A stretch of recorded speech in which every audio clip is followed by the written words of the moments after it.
Hi mga kabayan, good morning. By the way, I'm Sunny Boy Aldas, the online captain of Alliance in Motion Global. Grabe po.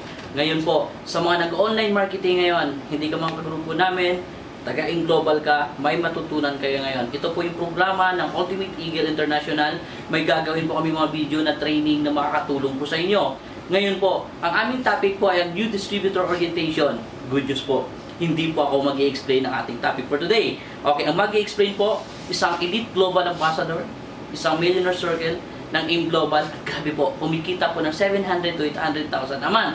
At kakalabas lang po niya ng kanyang kotse. Fortuner po. Okay, so ngayon guys, ipapakilala ko na po sila. Okay, milyong-milyong palakpak para sa aking upline, Adrian, Dr. Love, Vito. Good morning. So, ako pala si Adrian Vito, mas kilalang Dr. Love. So, welcome po sa Alliance in Motion Global. So, part po ako ng Ultimate Eagle International. Isa po ako sa mga leader po doon na pwedeng magturo po sa inyo about online and sa business natin. So, meron akong i-share sa inyo about sa business natin. 7 bagay na dapat maintindihan nyo at maaral nyo para magawa mo ng mabuti ang business. Unang-una, letter A, attitude. Sa negosyo natin, dapat maayos ang ugali mo. Somehow, hindi ka dapat marunong mainis, magalit. So, dapat maayos yung attitude mo. At meron kang good learning and listening and reading attitude. So, pag may tinuturo yung apply mo, sumunod ka lang.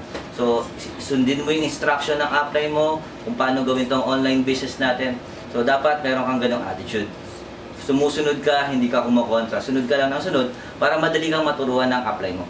Okay. Letter B, dapat meron kang belief. Meron kang belief sa kumpanya natin, may belief ka sa sarili mo. Pag ginagawa mo tong business na to, dapat may belief ka.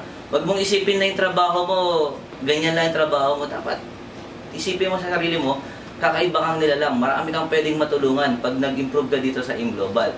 So, believe ka sa sarili mo, ha? So, somehow, believe ka rin dapat sa produkto natin. Kung ang ino-endorse mo, AIM Global, dapat AIM Global na product ang ginagamit mo. Hindi ka gumagamit ng ibang product. Okay, so ibig sabihin, believe ka sa product. Hindi kasi pwedeng believe ka sa product natin, tapos ibang product ang ginagamit. So, hindi believe ang tawag dun, okay? So, believe ka dapat sa product. And somehow, dapat believe ka sa sistema. Yung tinuturo ng apply mo, sistema sa online, dapat maniwala ka. Kung nagawa nilang yumaman sa online, eh kaya mo rin. So, dapat believe ka sa sistema na tinuturo sa'yo ng apply, okay? So, sa letter C, commitment. So, dapat meron kang commitment. Somehow, madali mo nang maintindihan ang ibig sabihin ng commitment. Bakit? Kung ano bang commitment na ginawa mo, pumunta ka ng abroad. Sinakripisyo mo lahat, hindi mo kasama pamilya mo, malayo ka sa pamilya mo, hindi mo sila kasama, nag-birthday, nag-graduate yung anak mo, hindi mo siya kasama, matinding commitment yung alam mo. So, pag ginawa mo yan sa AIM Global, mas matinding resulta pwede mangyari sa'yo. Sa abroad, ginigay mo ang commitment mo para lang kumita ng 30 to 50,000. So, pag sa AIM Global, ginawa mo yung commitment na yan, I think pwede kang kumita ng 500 to 1 million a month. So, sa commitment, sa ginagawa mong negosyo na to, so may mga dapat kang gawin, mag-add. So, dapat nagagawa mo yung commitment na yan araw-araw, mag-add, mag-welcome, mag-like, mag-comment sa mga post, mag-share. So, simpleng-simple lang naman yung negosyo natin. So, para sa akin, hindi nakakapagod yung negosyo natin. Bakit? Daliri mo lang ginagamit mo. Nakakapagod ba yun? Sa trabaho mo, buong katawan mo gumagana. Dito, daliri lang. So somehow, para sa akin, hindi ka mahirapan na ibigay yung commitment mo dito. Ibigay mo lang ng todo yung commitment mo. Okay ba yun? So sa discouragement, letter D, so hindi mo dapat maramdaman yung discourage. Kasi kadalasan, ginagawa online, nalulungkot. So somehow, dapat hindi ka ma-feel na discourage. Pag inaalok mo yung business, huwag kang malungkot kung ayaw niya. Tuloy ka lang ng tuloy. Tuloy ka lang ng tuloy, makukuha mo rin yung alas mo. Kasi sa pag-i-invite mo, may ayaw, may gusto, okay lang yon. Kasi isang tao, 2 tao lang makuha mo, tuloy-tuloy na yung business. So, para hindi mo maramdaman yung discouragement, ito ang simple, huwag mong pe-personalin. Inaalok mo ng negosyo, ayaw. Tuloy lang. Pag sarili mo inalok mo, tinanggihan ka, doon ka malungkot. So, iaalok mo business. Okay? So, discouragement, so yung mga balita dyan sa mga internet na yung kumpanya natin. So, dapat hindi ka nagpapatangay sa mga ganun. Okay? So, discouragement. So, letter E, excitement. Dapat excited ka pag ginagawa ng itong business na to. Kasi bakit? Ikaw, alokin kita ng business, malungkot ako. Gusto mo ng business? Sasama ka hindi? Malamang hindi. Kasi nga, malungkot. So, pag ginagawa mo yung business, dapat excited ka. Lagi kang masaya. Bakit ka magiging masaya? Alam mo, pag kumita ka ng malaki, pwede mo nang makasama ang pamilya mo. Alam mo na pwede kang yumaman dito. Excited ka ba nun? Dapat lang, excited ka. Parang ganito lang yan eh. Mananalo ka ng loto. After 1 year, pwede kang kumita ng milyon. Excited ka ba pag ganun ang mangyayari sa'yo? Well, oo naman. So, kailangan lagi kang excited. So, ginagawa mo to, excited ka lang.